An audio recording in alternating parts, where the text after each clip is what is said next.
Hello everyone, welcome to our channel Education Hotspot. So here in this video, we are going to cover the MCQ of Sociology.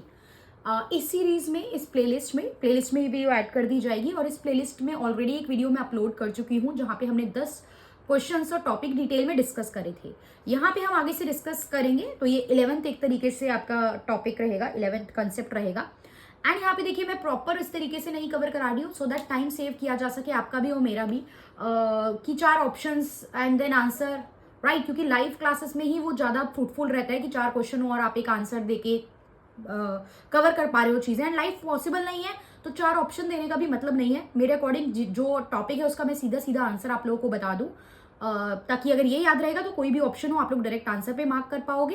And कोई concept जिसको detail में समझने की requirement होगी, वो क्या बात करता है, क्या कंसेप्ट है, उसको हम डिटेल में भी समझ लेंगे, right. Just watch the video and let me know कि ये चीज आपके लिए बेनिफिशियल है या नहीं. कोई भी एग्जाम आप दे रहे हो जिसमें सोशियोलॉजी के एमसीक्यू आने हैं, बी इट पीजीटी का एग्जाम हो, चाहे असिस्टेंट प्रोफेसर का एग्जाम हो, यूजीसी नेट का एग्जाम हो, अभी रिसेंटली झारखंड का लेडी सुपरवाइजर का एग्जाम होने वाला है, कोई भी एग्जाम जिसमें सोशियोलॉजी, पीएचडी एंट्रेंस होता है, गेट का एग्जाम होता है, हर जगह ये फ्रूटफुल रहने वाले चीजें हैं. कुछ क्वेश्चन बहुत इजी, कुछ मीडियम, कुछ डिफिकल्ट, जैसे एग्जाम का पैटर्न रहता है उसी तरीके से चीजें यहाँ पे mix complete from all the syllabus, पूरे सिलेबस में से कंबाइन करके कुछ चीजें आपको यहाँ पे कराई जाएंगी, राइट. तो यहाँ पे पहला क्वेश्चन जो है that was about the father of economics. Economics के फादर कौन है? तो मॉडर्न इकोनॉमिक्स के जो फादर कंसीडर किया जाता है वो किया जाता है एडम स्मिथ को. Adam Smith is consider to be the father of modern economics. फिर यहाँ पे लिखा है सोशलिज्म के फादर कौन है? अर्थव्यवस्था को, इकोनॉमी को चलाने के 2 तरीके होते हैं, एक होता है सोशलिज्म, एक होता है कैपिटलिज्म, एक होता है समाजवाद और एक होता है पूंजीवाद, राइट. तो ये जो आपका समाजवाद का कंसेप्ट है, इसके प्रोपोनेंट कौन थे, इसके सपोर्टर कौन थे, इसके फादर कौन कहलाते हैं? तो that was Karl Marx. Then father of sociology सबको पता होगा, बहुत टाइम नहीं लगाना है, अगस्त कॉम्ट, जिनसे इस सब्जेक्ट की स्टार्टिंग हुई थी. आप लोग मुझे कमेंट करके बताएंगे सो दैट मुझे पता चले कि आप लोग ये वीडियो देख रहे हैं, कि अगस्त कॉम्ट ने सोशियोलॉजी से पहले इस सब्जेक्ट के लिए क्या नाम सोचा था. पहले उन्होंने सोशियोलॉजी नाम नहीं सोचा था, उन्होंने एक और नाम सोचा था जो नाम ऑलरेडी यूज में आ चुका था. दैट्स वाई वो उस नाम को ऑप्ट नहीं कर पाए. तो वो नाम क्या था आप लोग मुझे कमेंट करके बताएंगे.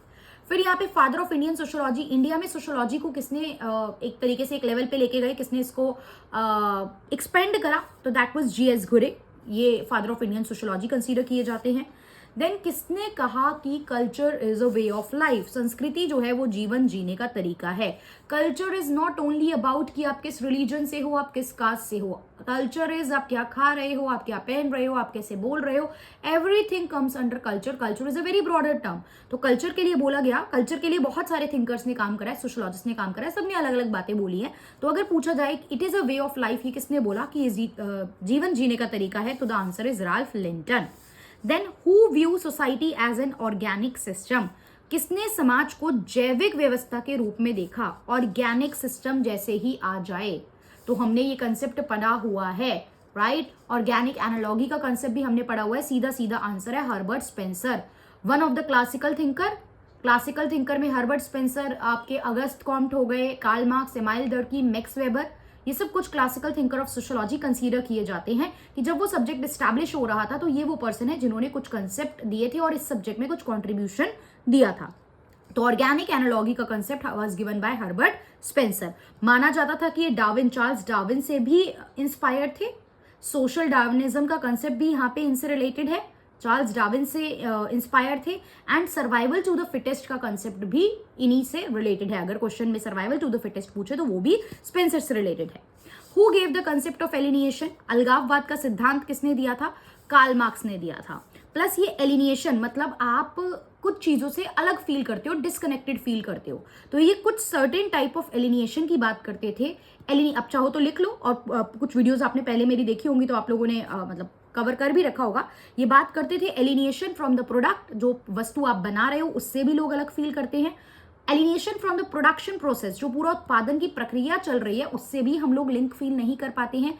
एलिनिएशन फ्रॉम द सेल्फ, हम खुद से भी अलग रहते हैं, हम खुद को भी उस प्रोसेस में नहीं पहचान पाते हैं, because you are doing what is assign to you. आप वही काम कर रहे हो जो आपको बोला गया है, इस पैटर्न में आपको प्रोडक्शन करना है, ये काम आपको करके देना है, राइट. तो alienation from the product, alienation from the production मतलब वस्तु से, उत्पादन से, एलिनिएशन फ्रॉम द सेल्फ खुद से, और alienation from the fellow members अपने साथियों से भी. Then who defined sociology as the study of social fact? किसने समाजशास्त्र को सामाजिक तथ्यों के अध्ययन के रूप में परिभाषित किया? Whenever you see the social fact, keyword होते हैं ये।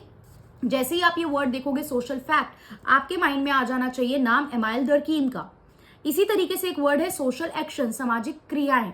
तो जब भी सोशल एक्शन वर्ड देखेंगे उससे रिलेटेड जो थिंकर है, सोशल एक्शन का कंसेप्ट जिसने दिया था वो कौन है, ये आप मुझे कमेंट करके बताएंगे।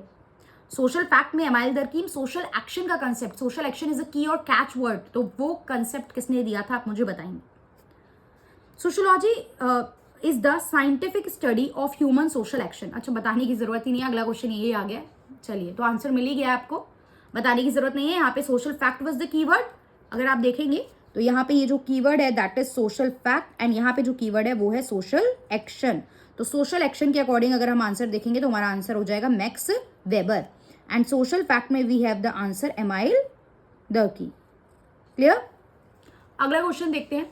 फर्स्ट फीमेल सोशोलॉजिस्ट का नाम बताना है। सोशोलॉजिस्ट, फादर ऑफ सोशोलॉजी तो अगस्त कॉम्ट आप देख रहे हो, बट पहली महिला जिन्होंने सोशोलॉजी की स्टडी की, उससे रिलेटेड कंसेप्ट दिए, दैट वाज हैरिट मार्टिन्यू। ये क्वेश्चन आ सकता है, ऑप्शन आएंगे, आपको इनका नाम मेंशन करना है।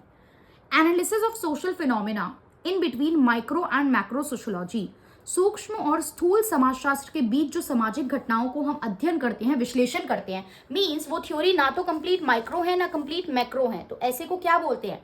सो माइक्रो एंड मैक्रो के बीच में एग्जिस्ट करता है मेसो सोशियोलॉजी, जो ना बिल्कुल माइक्रो स्मॉल लेवल पे स्टडी कर रहा है, ना एज अ होल की स्टडी कर रहा है, बट द सिचुएशन और the things lie somewhere in between, तो वो मेसो सोशियोलॉजी है।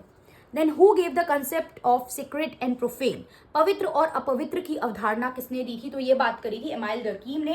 ही सेड कि कुछ चीजें होती हैं जो पवित्र होती है, जैसे फॉर एग्जांपल आप जब अपनी अपनी रिलीजियस प्रेयर्स करते हो, सब धर्मों के डिफरेंट चीजें तरीके होते हैं, तो हर धर्म की प्रेयर करते हुए ऐसा तो नहीं है ना आप एक हाथ से खा रहे हो और एक हाथ से अपने रिलीजियस हेड को याद कर रहे हो, अपने भगवान को, आपके गुरु को, अपने अल्लाह को, जो भी सब अलग अलग रिलीजन है आप उनको याद कर रहे हो। नहीं, एक पवित्रता हम मेंटेन करके चलते हैं, राइट? तो यही कंसेप्ट यहाँ दरकीम ने बोला था, कुछ चीजें होती हैं सीक्रेट एंड कुछ होती हैं प्रोफेन। हालांकि इनके कंसेप्ट को कुछ लोगों ने क्रिटिसाइज भी किया था कि कुछ चीजें ऐसी भी हैं जो ना तो सीक्रेट है ना प्रोफेन है, वो आप उनके बारे में तो कुछ बात ही नहीं कर रहे हो, राइट? तो अगर इससे रिलेटेड क्वेश्चन आएगा तो आंसर दरकीम हो गया। अगला क्वेश्चन देखते हैं, question number 14। G.S. Ghurye became the HOD of Bombay University in 1924. Father of Indian sociology है ये। तो 1924 में ये HOD बन गए थे बॉम्बे यूनिवर्सिटी के, लेकिन इनसे पहले उस यूनिवर्सिटी को कौन हेड कर रहा था? तो इनसे पहले उसे हेड कर रहे थे पैट्रिक गीट्स, बट पैट्रिक गीट्स के टाइम पे वो यूनिवर्सिटी उतनी फ्लोरिश नहीं हुई थी, ये सब्जेक्ट उतना ज्यादा फ्लोरिश नहीं हुआ था जितना जीएस घुरे के टाइम पे हो गया। और जीएस घुरे को इसलिए हम लोग क्या बोलते हैं? Father of Indian sociology. और यही इनको क्या बोला जाता है, मतलब भारतीय समाजशास्त्र के जनक, और इनको फादर ऑफ इंडोलॉजी भी बोला जाता है। इंडोलॉजी मतलब जब जो पर्सन कोई अध्ययन करता है भारतीय जो टेक्स्ट है, भारत की जो आप एक तरीके से देखिए जो पुरानी किताबें, रिलीजियस टेक्स्ट है, उनका अध्ययन करके जब आप भारतीय समाज के बारे में कुछ अपने पॉइंट्स दे रहे हो तो वो इंडोलॉजी कहलाता है। फिर आता है अगला क्वेश्चन, बुक के रिगार्डिंग। इंडियन साधु नाम की बुक किसने लिखी? अगेन जीएस घुरे। जीएस घुरे, जब आपका इंडियन सोशियोलॉजी की बात है तो जीएस घुरे थिंकर इंपॉर्टेंट है, और थिंकर इंपॉर्टेंट है तो इनसे रिलेटेड सारे कंसेप्ट एंड बुक्स इंपॉर्टेंट हो जाती हैं। Gender equality comes under which SDG? Sustainable development goal. तो ये जो लैंगिक समानता है ये कौन से सस्टेनेबल डेवलपमेंट गोल के अंडर जाती है? तो इस समय पे अगर हम बात करें तो हमारे टोटल 17 सस्टेनेबल डेवलपमेंट गोल हैं, जिनको 2015 में सेट किया गया था, और 2030 तक ओवरऑल हर कंट्री को इन्हें अचीव करने की कोशिश करनी है। वन पे पुवर्टी मतलब poverty, hunger, life below water, life on land, मतलब ये बहुत सारे पॉइंट्स हैं इसमें। तो इसमें लैंगिक समानता को लेके कौन सा एसडीजी बात करता है? आप चाहें, अगर किसी को नहीं पता है तो आफ्टर द वीडियो ये 17 के 17 एसडीजी आप लोग क्या कर सकते हो, गूगल करके एक बार रीड आउट कर सकते हो। हिंदी वाले हिंदी, इंग्लिश वाले इंग्लिश, अपने मीडियम के अकॉर्डिंग आप उन्हें रीड कर लेंगे। जेंडर इक्वालिटी किस में आता है? एसडीजी 5 में आता है। जो 5वां गोल है वो लैंगिक समानता के बारे में है। फिर क्वेश्चन आ गया, who publish global gender gap index? जी बिल्कुल इस तरीके के क्वेश्चन आते हैं, ऐसा नहीं है ये क्या जनरल क्वेश्चन है, करंट अफेयर का क्वेश्चन है, नहीं। ऐसे क्वेश्चन सोशियोलॉजी में, क्योंकि आप देखते हो economy and society, environment and society, इस तरीके की यूनिट हैं, तो पर्यावरण को लेके जितने भी कानून बने हैं, परिवार को लेके जितने भी कानून हैं, इस तरीके की चीजों से भी क्वेश्चन आता है, बिकॉज ये कहीं ना कहीं आपके सिलेबस का पार्ट है। तो यहाँ पे ग्लोबल जेंडर गैप इंडेक्स, वैश्विक लिंग अंतर सूचकांक जो है, ये कब कौन पब्लिश करता है, ये क्वेश्चन आएगा। तो वर्ल्ड इकोनॉमिक फोरम पब्लिश करती है। कौन पब्लिश करती है? World economic forum. 2024 की हम बात करें तो इंडिया की रैंकिंग जो है वो 129th है।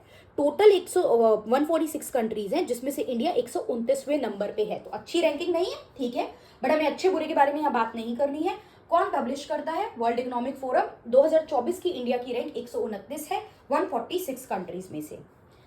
Then bureaucracy. ब्यूरोक्रेसी वर्ड से सबसे पहले आपके माइंड में एक नाम आना चाहिए कि ब्यूरोक्रेसी का, नौकरशाही का कंसेप्ट समाजशास्त्र में किसने दिया है? मैक्स वेबर ने दिया है, राइट? ये कंसेप्ट ही किसने दिया है? वेबर ने। बट बात कर लेते हैं ये बोल क्या रहा है।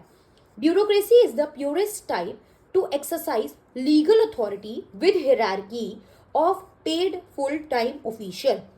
मतलब नौकरशाही वेतन भोगी पूर्णकालिक अधिकारी के पदानुक्रम के साथ कानूनी अधिकार का प्रयोग करने का सबसे शुद्ध प्रकार है। मतलब ब्यूरोक्रेसी में आप अपने राइट यूज कर सकते हो, अपने अधिकार यूज कर सकते हो, आपको उतनी पावर है ना, लीगल तरीके से आप यूज कर रहे हो।